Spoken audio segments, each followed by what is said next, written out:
Welcome to Bobby Owsinski's Inner Circle.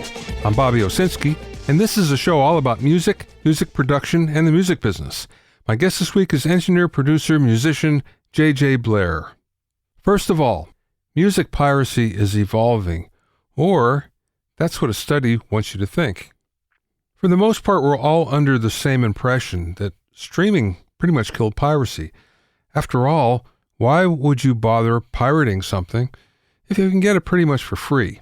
Well, there's a study from the PRS that found that stream ripping services are up by 1,390% in 3 years.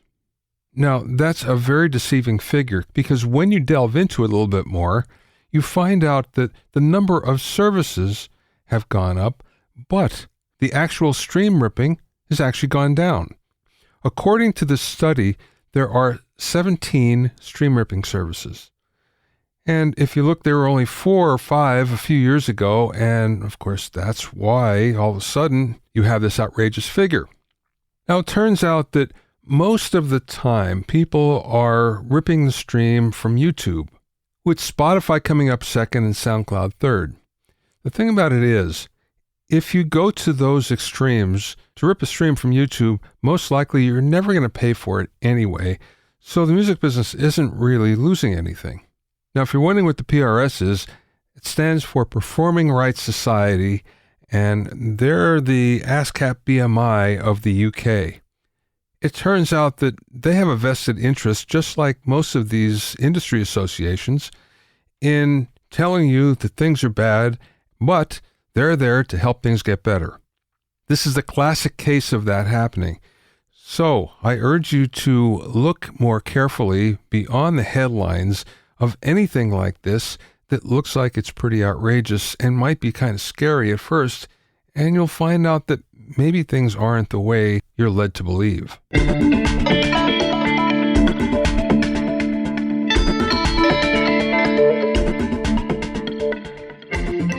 If you have any questions or comments, you can send them to questions@BobbyOInnerCircle.com.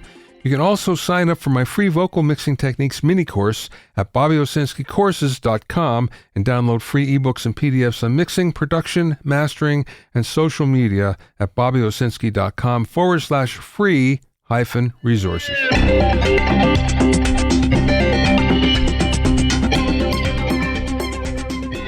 Now, this is something that's shocking. Sony is shifting away from electronics. Yes, this company that was built on electronics was built on fantastic things like portable electronics like the Walkman, their TVs, CD players, things like that. They're de-emphasizing electronics and shifting instead to services and events. It turns out that once upon a time, 60% of the profits that Sony was making were from electronics, but now that's down to 10%. And the powers that be inside the company feel that they're spending too much on electronic R&D.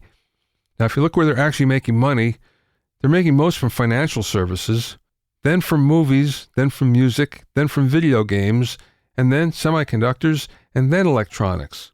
That all being said, Sony is really making money at electronics.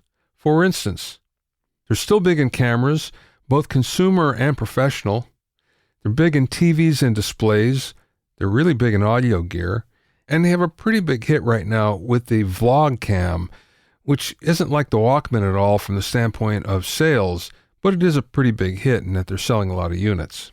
So it makes sense that they're going over to services, kind of sad, but it makes sense. But what they also said they're going to do is go into events. And that's a head scratcher until you look at it a little more closely and you find out that they're actually trying to take live streaming of events to another level by streaming them in 360 degrees, meaning that you could actually pick the seat from where you're watching the event. They're starting this now, and they think it's going to be really big going into the future. We shall see. Either way, it's kind of sad that a company like Sony, which is so big for so long and also had dominated the electronics industry for such a long time, that part of the business is actually being de-emphasized.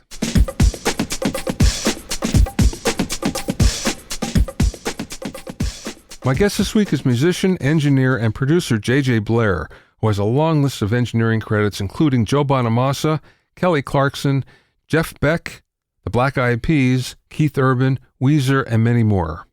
He's also produced and mixed the Grammy-winning record Press On by June Carter Cash, engineered on a Grammy-winning and #1 Billboard Hot 100 record, Great American Songbook Volume 3 by Rod Stewart, as well as engineering on P. Diddy's #1 hit, All About the Benjamins. JJ is one of the most talented engineers that I've personally worked with, and he's able to hear things that most people miss. He's also an avid gear aficionado with a collection of both music and audio gear that most people can just dream about. During the interview, we talked about working in the studio during the pandemic, simplicity when recording, his placement of favorite microphones, a great Johnny Cash story, and much more. I spoke with JJ via Zoom from his studio in the Hollywood Hills.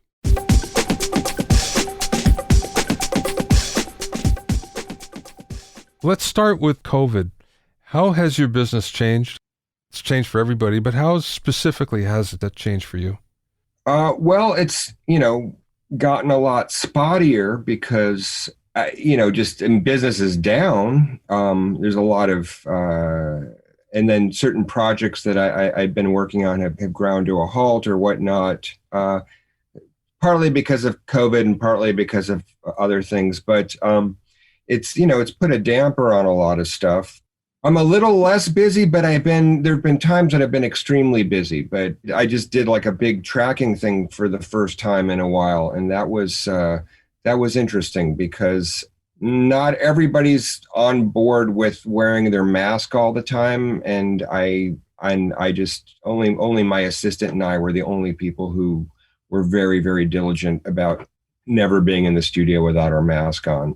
So it was a little stressful, but I've just gotten to the point where I'm not going to judge other people for being however they're going to choose to be, because it's just I have to do that for my own sanity. I just have to just go like, okay, this is what I'm going to do, and this is how I'm going to do it, and everyone's going to, whatever. Yeah. I have to protect myself. So in terms of COVID, I don't know if that answers your question. Yeah, it does. And actually, you went down a road I wanted to go to anyway. I know that you went to, that's the Nashville session, right, that you're referring to.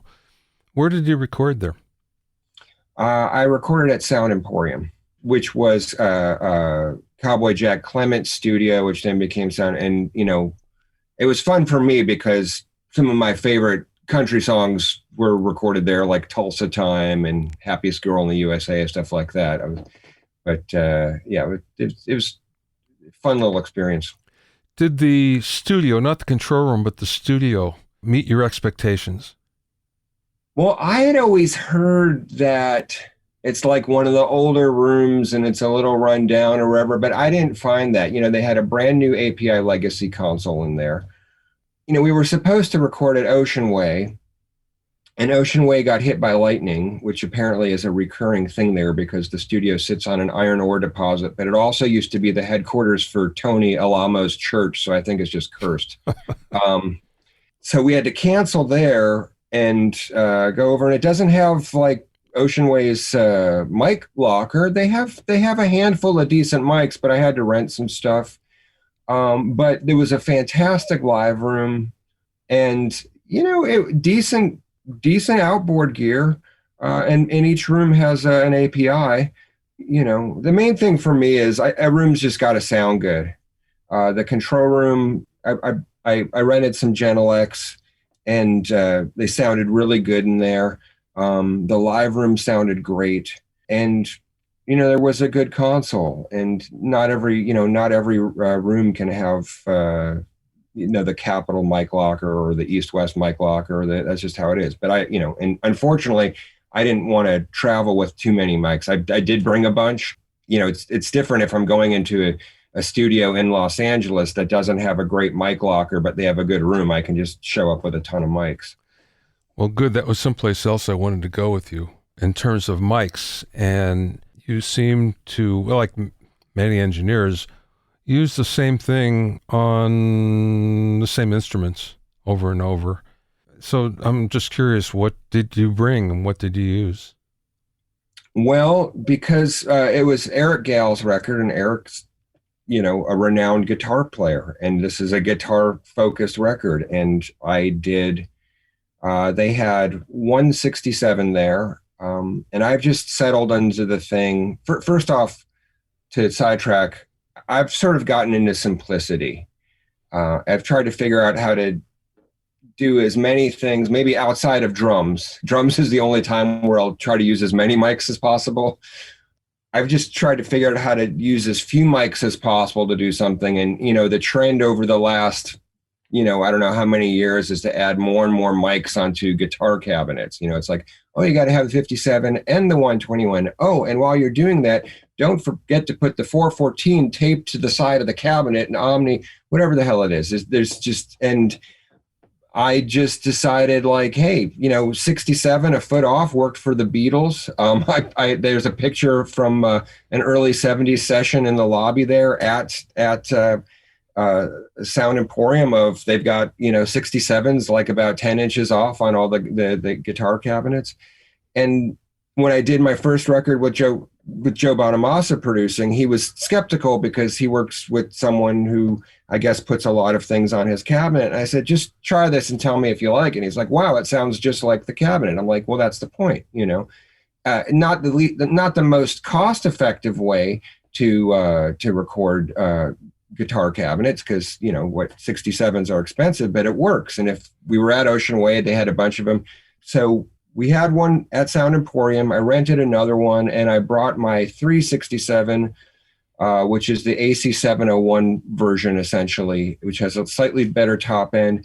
I brought it in case the M49 was not going to be the vocal mic, because that was what they had for good vocal mics at the studio. And as I hedged my bets, the 367 also became the vocal mic. But yeah, I used 67s, short story long, I used 67s on the guitar cabinets. And then for a room mic, I put an 87 in Omni. And what I've discovered is that with the right amount of EQ and the right amount of compression, a 67 a foot off gives me a sound that everyone seems to be happy with, including me. Yeah, I've always felt that as well. It's like, well, they knew what they're doing way back when. I don't know that we got it better. Although, have you ever seen Eddie Kramer's guitar setup? No. Okay, well, he showed me what it was, and he said specifically, this is what I used on Jimmy. It's a cluster of 3 mics, a 57, a 421, and a Beyer M160, right up on the speaker. A 67 about 5-6 feet back, and then way back beyond that. Now, I don't believe that he used this on Jimmy, but it was a stereo, sure, like a VP22 or something like that, sure. I don't think that was even around when he was doing Jimmy. But anyway, the fact that his cluster of microphones with 2 dynamics and a ribbon, that was his special sauce. Well, I have some thoughts on that. First off, I don't know that I'd want to put a 67 a foot off a 100 watt Marshall. And I can understand wanting to use dynamics, and especially, 160s are very robust microphones. Yep. That of any ribbon, they can really take a lot of, and that was how I originally was introduced to 160s, was seeing people use them on guitar cabinets, right next to a 57. I just happened to discover later that they're also maybe the best room mic for drums in the world, and that's when the levee breaks and everything. And that's kind of how I tend to use them. But I can understand that. But that's also, guitar is in such a different context on those records because the drums are really small on those records. Yeah. And they're extremely guitar-centric records in a way that I just don't think anyone wants to listen to music or make a record today. They don't want drums to sound that small. And part of how I'm thinking about guitars when I record them is I'm thinking about them in context with the other instruments. And if you're making a Jimi Hendrix record in 1968 and if you're lucky, you have 16 tracks, you probably have 8 tracks. Things are in a very different perspective. So I can see how that would work for Eddie back then. And there's no wrong way to do anything. Yeah, there was another secret. He had to have an EMT 140, and that was part of it. And the interesting thing was, most people get a sound, they leave the faders where they're at. Eddie was constantly massaging the faders, just on the guitar sound, constantly. Well, the most important thing about Hendrix's tone is Hendrix. Yeah. And that's kind of the bottom line there. Some of my favorite Hendrix sounds are the records that Eddie didn't do. But then again, you listen to the Leslie sound on Little Wing or what now, and that's fantastic. I'll never forget many years ago, Page Hamilton, who was the guitar player with Helmet, and then he did some Bowie touring. He came in with an SVT Pitbull, or not SVT, yeah, not SVT. VHT. VHT, sorry, yes. Yeah. Anyway, VHT Pitbull. It was the 90s. It had that very aggressive, honky sound, and I put a ton of mics on it. I had I think I had a 409, and then I had I had a 57, and then I had an R84, and that I think I put a little bit off because I knew that's what Steve Albini was doing with 77s. He was putting 77s a couple feet off, and then I had a C12VR right on it, and then I was kind of moving the R84 to get sort of the phase and the sweet spot, and then I'm EQing the shit out of some of them as I'm joining them all together, and I made it work, and I got a great compliment. He said, "Man, that's the first time in the control room my amp has ever sounded like it sounds like to me out there." And I think now I can just do that with one mic. Yeah. So that, you gotta pick the right mic. Okay, speaking of mics, I admire your ears. You can hear beyond what most engineers can, and you're very precise in how you listen. Now, that being said, when you're EQing something as you're tracking, are you EQing the microphone or are you EQing for the instrument? Well, first off, I want to say one thing. I don't think that I can hear things that people can't. I think I've just learned to listen for certain things that people are ignoring because, for example, I'll give you a great example. I listened to the first major label record I ever did. I hear it now and it's like, shit, I hear the room in a way that there's something going on. I hear a reflection off the room that drives me nuts now. And I just didn't know to listen for it then. Yeah. Here's a story I love telling is that someone put up sound clips on Gear Sluts once and they had a U47 capsule and a U67 capsule. And everyone said, which is which capsule? And I was the only person to identify the 67 capsule as being the brighter one because everyone thought about the sound of a 67 being dark. And I just said, no, I know what to listen for. I know what the sound of that capsule is. It had nothing to do with my ears being better so I say this specifically not just to be less self-aggrandizing, but just to let people know anybody can have a certain ear if you learn to listen for certain things. And so a lot of my choices of when I am working and my instincts are based on me spending a lot of time listening and knowing the difference between certain things and knowing what things to listen for. So everyone can hear the same thing. It's about learning what to listen for. And that's the only thing that I've got on anybody in terms of what I hear is I've just learned to listen for certain things. So there's no all this golden ear bullshit drives me nuts. There's certain people who are like Edgar Winter can hear a fly fart at 50 yards and tell you what the interval is. That's a different thing. But in terms of what we're doing here, it's about perspective and learning what to listen for. Now, in terms of EQ, I know what I want it to sound like. And then once I know what I want it to sound like, then I have to hear the track and hear what's it sounding like inside of the track, because everything is contextual. And this is something that I've said several times. What we're doing is, and I don't know if you and I ever talked about this, but this is not realism. This is impressionism, what we're doing. You cannot do realism out of a pair of speakers. And it's why I think records, the recorded experience tends to sound better, at least sonically. Maybe there's something exciting to live music, but if someone's down the street, if there's a band playing down the street or someone's playing a record down the street, you can tell the difference between what's a band and what's a live record. And the record's always going to be clearer. It's going to be more balanced. It might be a little, because it has compression or whatnot.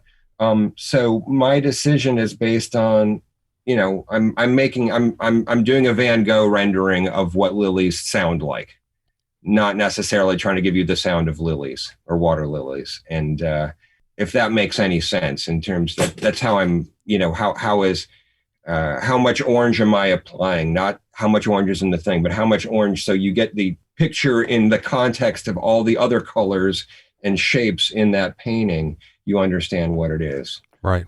Okay. Does that make any sense? Yeah, it does. The reason why I bring it up, you'll appreciate this more than anybody. And forgive me if I've told you this story before, but I did a record where I asked Ken Scott to engineer the tracks. I know where this story is going. I love this story. I've told this story. Oh, I guess I did tell it to you before. Tell it again, because it's one of my favorite stories. Okay. So anyway, Ken is using the same mics he's used for 40 years, longer, 45 years. And we're doing a song where there's actually two different sections to it. And somebody comes up with the idea, well, what if we actually change the drums out for the second section? So we decide to do that. Ken pulls the mics back. We put the drums in place. Ken puts the mics over and he says, go. I said, wait, aren't you going to check everything? He says, no, it's ready. And sure enough, it was. And the realization hit me that he doesn't EQ the instrument. He EQs the microphones because he knows them so well that he could EQ in and out the deficiencies. I just thought that was a brilliant way to do it, but it was so unique because I don't know anybody else that does. And that's why I brought that original question up to you. I see what you're saying. So based on that story, and this is the funny thing, it's like, are there great mics that aren't Neumann's or, or AKGs or whatever? Yes, there are. But when I go to a studio, the reason why I want to see those and not some like boutique mic that sounds great is because the mic is its own EQ, and I know what that mic's going to do. I know when I put that mic in this situation, I know what it's going to do. And yes, because of that, I also know where I want to, boost or attenuate. But generally, I will pick a mic based on what I know it's already going to give me in terms of EQ. But I think that's the right way to do it, though, because you're trying to match the microphone to the source. So, I mean, in its basic form, if it's a dark source, you want a bright mic and vice versa. And there's your built-in EQ without actually using the equalizer on the console. Correct. But then, I also want to tweak. I want to give some, if I'm not mixing it, I want to give something where I don't have to put a bunch of EQ plugins on it to give them the session. I just want it to sound like the record when it goes there. I want them to put up the faders and go, this sounds like a record. So I'm not afraid to EQ. And part of it is I used to have a different ethos when I started doing this because of the people I was hanging out with. I was just like, no, you don't want to EQ to tape. And I try to get very pure sounds to tape, and then everything would be done in the mix. And then as we got to Pro Tools, because early on, our early Pro Tools EQs were just not happening, I would try to make it sound as much like a record going in. And then when I started getting all those multi-tracks from all the classic records, realizing, oh, that's what they were doing back then. I'd been doing it wrong the whole time, or there's no wrong way, but yeah. I had made it too difficult on myself by not committing to a sound on the way in. And I think part of that was maybe I just didn't have the knowledge and perspective yet to make the decisions as I was tracking to go like, to commit to something and go, this is what this should sound like. This is the sound that I'm going to put to tape that is really going to help set the context for everything for how we're going to make this track sound. But you see, experience dictates that. And if you don't have it and you're doing that anyway, well, I think this will work, then that usually doesn't. Yeah. So it's your experience that really, really wins out on that. Yeah. This goes back to the number one rule of recording, which is know thy gear. Because the other day I was doing a tracking session here. Everyone had their masks on. It was great.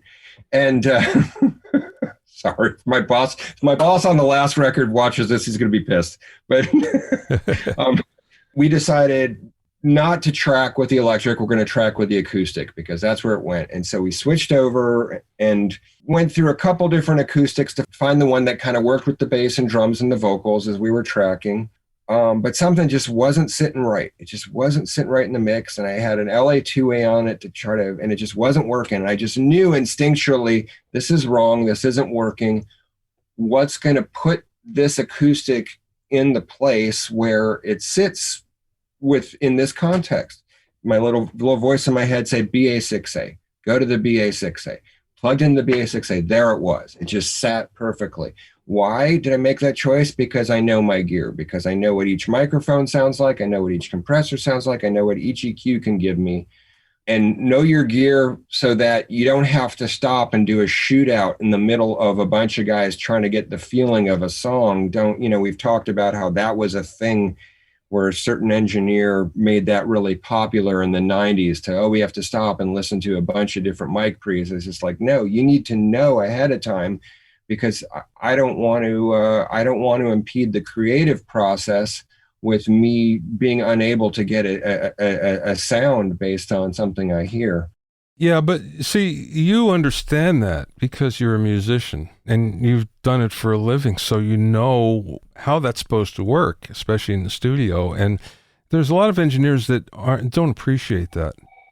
Yeah, well, that's part of it, but also I've worked with enough musicians who don't have patience for that. Yeah. And I don't like watching them get frustrated. I'm also a producer and I don't want to lose the vibe. Yeah.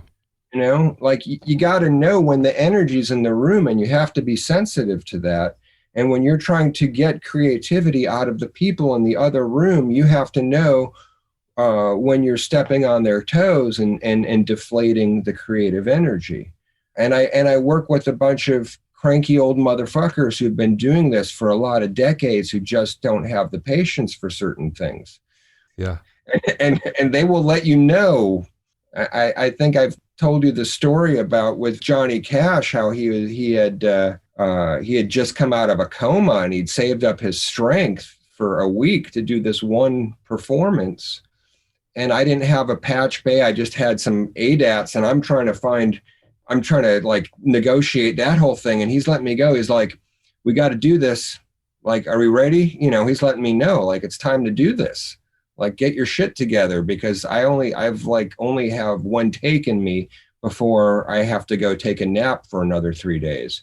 So I didn't get the luxury of going like, well, let's try this mic. Okay, now let's see what this mic sounds like.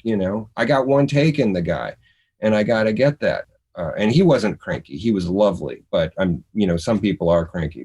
That was very instructive with letting me know, where's the magic? The magic's in that guy there, and I might only get one take out of him. The magic this isn't the magic here. This is not the magic. That's the impediment to getting the magic if I get caught up in that shit.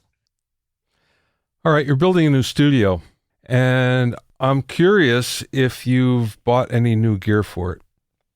I bought a new console. That was the only thing? I will probably buy a new computer. And I bought some speakers. I bought some new mains. What did you buy? Because I don't use mains, and I think they are so incredibly expensive. I don't mix on mains. They are just to please clients. I bought some Genelec 1038s, which I think will work in the room. I hope they work in the room, because I don't want to spend tens of thousands of dollars on speakers when I'm really going to be mixing on my 1031s that sit on the console. Yeah, right. I just need something that can fill up the room for the people in the back on the couch. And I'm hoping the 1038s will work. And they sound nice. I like Genelecs, But yeah, mains get expensive, man. Yeah, real fast. Yeah, I mean, I don't mind, I dropped a large chunk of change on the console, so I don't mind spending it there, because I'm going to use all of that, and that's going to bring people to the room. Because of you, I bought Amphions. Are you enjoying them? Yes, very much. I like my Amphions. I like to get my sounds on my Genelecs. I like to mix on my Genelecs, because I understand them more. But then when we're tracking, I like to switch over to the Amphions, because my ears last longer on them. They don't have that sort of hyped high end that the Genelecs have, that I just know, Yeah. I've just been using them for 26 years. Okay, so speaking of the console, when you're mixing, how much is in the console? How much is in the box? 0 is on the console. Everything is on the box until my mix bus, and then I print through some outboard. I don't know if we've ever discussed my philosophy. I like to leave a mastering guy next to nothing to do. I want to give him something where he's maybe going to shave a quarter dB or a half a dB, 1 or 2 places in his environment where he or she can hear something on the mastering rig, and they're going to do maybe half a dB of reduction, compression, if any. I like to give them a finished product because I know how I want it to sound, and I've been doing it long enough that I can go back and forth and listen to different references and go like, and I just find that my analog EQ on the mix bus just makes me a little bit happier than my digital EQ does on the mix bus. I like my NTI EQ3 in a way that the plug-in version just doesn't. I don't know what it is, but there's just something about it that translates better in terms of that high end, that little sheen that I want across my mix. For the most part, I think I get a little more flavor out of my outboard bus compression, my outboard Manley Vari-Mu. Even though the plug-in one is fantastic, there's just something about mine that just gives me a little bit of flavor that I maybe I'm imagining it. But the EQ, I'm not imagining for sure. I like a teeny little bit of compression on my bus. I hit it with about 2 dB of compression, more because not that I can't get it to sound good without it, but there's a certain finishedness to it and a certain pumping thing that I can do for excitement, but I don't, That's what I would normally do too. No, you only have to use it when you're trying to beat the FM or AM transmitter, or if you're trying to beat compression algorithm on a lot of streaming services. Yeah, wow. We've been doing our Tuesday live gigs on Facebook, my Tuesday gig that I've been doing forever. So now we've been doing it on Facebook Live. And I realized in order to get it to sound good on Facebook, I have to compress the shit out of everything and compress the bus. And that's the only way that I can beat the compression algorithm of the streaming. Otherwise, my drums are super small, like nothing sounds good and powerful. So, there's that. What's your favorite mixing trick? Is there something that you use more than others? I'll tell you something I'm into these days, because it's always got to be about the vocal. I like a fair amount of compression on a vocal. I first will reach for the UAD 1176A. I will do the Bones House setting that I read him talk about that he used a lot, which is 12-to-1, attack 6, release 7. A lot of compression, and it's very immediate. And I don't have to do, not only do I not have to do a lot of automation because I'm lazy and I don't want to have to automate every word. I love the sound of it. I love the immediacy of it. I love that I can hear the breath. I showed this on my Instagram page a couple weeks ago, that when you compress, it brings up a lot of second order harmonics. And I love that thickness it gives. I love the particular sound of that compressor. I love the top end of it. And sometimes it's not right for some people, and I'll maybe switch to a Fairchild or a 176 or something. But 90% of the time, that's the perfect compressor. And then I like to use the Cooper Time Cube and do offset delays right and left. So it just kind of comes up and gives it a little width and a little presence. And you have to be careful because it'll sound like a bad bathroom chorus or something if you bring it up too high, but just enough, it can really help the vocals stand out in the mix in a certain way. So that's one favorite trick that I kind of do a lot. And sometimes if it's very pop, I just mix something for Boy George yesterday, believe it or not, who sounds so cool now. His voice has done the thing that Joni's voice has done over the years, where it's just the formant has dropped, and he still sings his ass off, but it's a whole different, smoky, rich thing. But I was told George really wants the vocal to be up center, and I wanted to give sort of a modern thing. So I also did the offset eventide, on one side, pitched up. Yeah, up one side, down the other. Yeah. Yeah, and it just, and it can sound really wrong if you do it too much, but it's like salt in your soup. Too much, you've ruined the soup, and that really helps the vocal stand out. So that's one trick. The other thing just has to do with basically how I compress drums, how I treat a room. Unlike, as like I was saying, Hendrix records back then, or any record that was made back then, people want drums to be really vital and really upfront, and that's something that again can be overdone. But I like to compress the kick, I like to compress the snare, and I like to do parallel compression on the bus and really bring that out in a way that makes drums vital and really drives a record. So that's those would be sort of my two favorite mix tricks. Okay.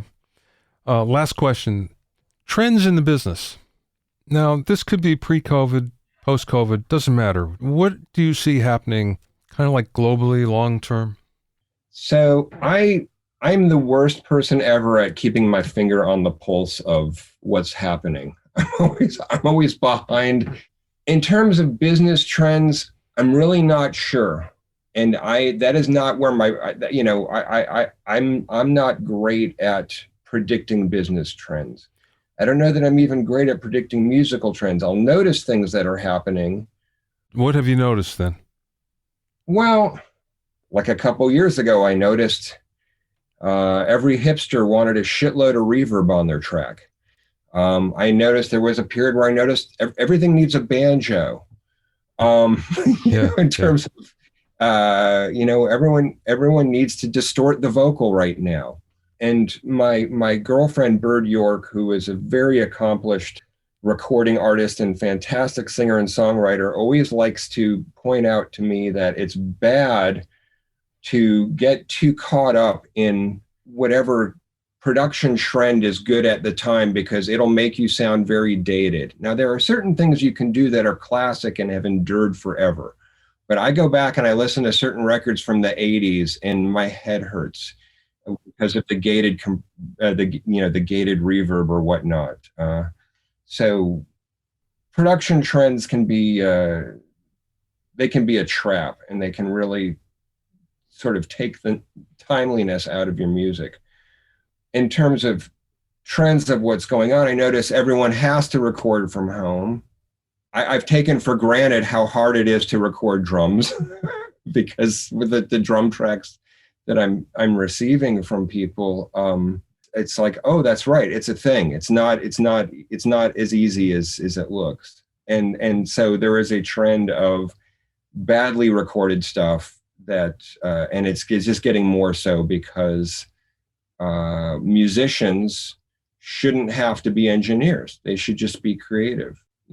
I can do both things because I can do this in my sleep. I've put enough hours into this that it's a reflex. I don't have to think about it. And so I'm getting less good performances from people because they're spending their energy learning how to be technical people.